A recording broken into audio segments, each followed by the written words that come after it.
కానీ ఈ యొక్క ఎల్కానా హన్నా మాట విని చాలా సంతోషపడ్డాడు. హన్నాట తన బిడ్డను దైవభక్తుడిగా చేయాలని మందిరంలో విడిచిపెట్టాలని అనుకున్నప్పుడు ఈ ఎల్కానా అంటున్న మాట ఏంటో తెలుసా? యెహోవా తన వాక్యమును స్థిరపరచును. అంటే హన్నా దేవుని వాక్యములో తన బిడ్డను పెంచాలనుకున్న ఆలోచన భర్త అయిన ఎల్కానాకి చాలా నచ్చింది. నా బిడ్డని దేవుడికి మందిరంలో దేవుడికి అప్పగించాలనుకుంటున్నప్పుడు అని అన్నప్పుడు చాలా ఆనందం కలిగించింది భర్తకు ఆ విషయం. చూసారా తల్లిదండ్రులు ఎలా ఉన్నారు? తండ్రికి తల్లికి దేవుని యొక్క వాక్యములో దేవుని యొక్క చేతిలో అప్పగించడం ఇష్టమైంది ముందు బిడ్డని. మీ ఆలోచనలు ఎలా ఉన్నాయి ప్రియమైన దేవుని బిడ్డలారా, తల్లిదండ్రులారా? ఎలా పెంచుతున్నారో ఎలా పెంచాలో హన్నా నేర్పిస్తుంది మనకి. బాలుడు నడవవలసిన త్రోవను వాడిని నడిపించము, వాడు పెద్దవాడైనప్పుడు దానిలోంచి తొలగిపోడు.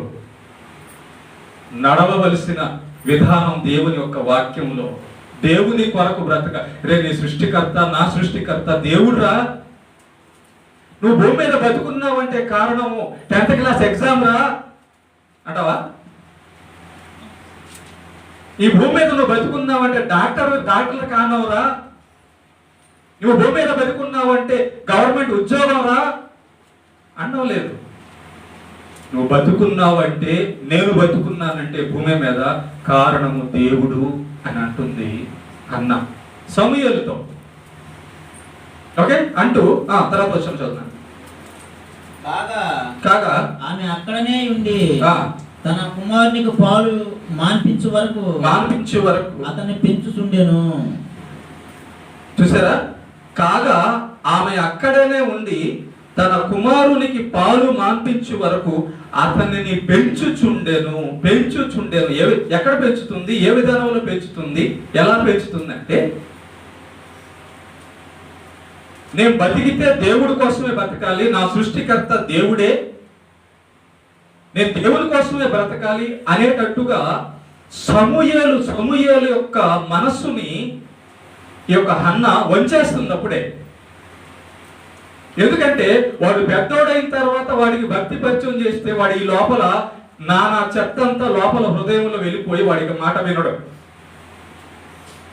ఎప్పుడు వచ్చుతుంది తెలుసా? గర్భంలోంచి బయటికి వచ్చి పాలు విడవక ముందే వచ్చేస్తుంది వాడి దేవుడిలో. దేవుడు అంటే భయము, దేవుడు అంటే గౌరవం, తల్లిదండ్రులు అంటే గౌరవం ఉండేటట్టుగా మంచి దేవుని యొక్క వాక్యాన్ని వాడి హృదయంలో నింపేసి వాడిని వచ్చేస్తుంది. ఎందుకు? వాడు పెద్దోడైనప్పుడు ఈ మాట వినడం వల్ల. ఎప్పుడు వంగాలి? పసిగా ఉన్నప్పుడే వంచాలి దేవుళ్ళో. ఎప్పుడు దైవ భక్తుడిగా చేయాలి? పసిగా ఉన్నప్పుడు, పాలు విడవక ముందే 5 సంవత్సరాల్లోనే వచ్చేయాలని చెప్పని హన్నా సమూయేలుని ఈ 5 సంవత్సరాల్లో వచ్చేసింది.